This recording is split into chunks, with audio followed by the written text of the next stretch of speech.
It's that time of year again when some Christians start to demonize and judge anybody celebrating Halloween, and I'm just here to give you a little background on it and maybe a little change in perspective, so hear me out.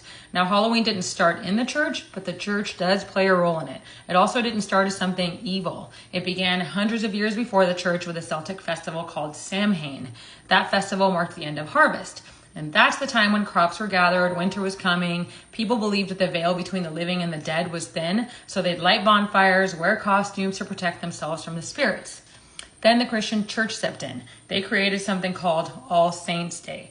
That day was served to honor believers who had gone before us, and the night before became known as All Hallows' Eve, which eventually got shortened down to what we have now as Halloween. So the roots weren't always dark. It's actually a mix of Celtic tradition and Christian influence combined. Fast forward to today, a lot of Christians celebrate Halloween differently.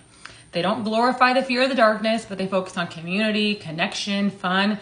It's actually one of the few nights where your whole neighborhood is outside. Kids are laughing, doors are open, smiling. It's a chance to engage, be the light, and show love. So think of it that way. Some even see it as an opportunity to reclaim the day's Christian roots, remembering that Jesus already conquered death and darkness, so instead of running from it, they reject the fear-based thinking and choose joy, creativity, discernment. That's the way that you can think about it.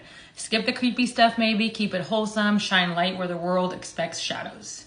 So, can Christians celebrate Halloween? I believe so, and that really depends on your heart and your focus. For some, it's not about ghosts, schools, all that stuff. It's about being the light in the middle of the night. And that feels pretty biblical to me, and we really need it these days. So let's stop trying to tell people how they need to behave as Christians. Stop worrying about the judgment of others, because at the end of the day, you know your walk with Christ. You know what it looks like, and the opinions of others should be none of your business. Your only worry should be God's judgment when that day comes. I hope that helped you guys, and I'd love to hear your perspective on it.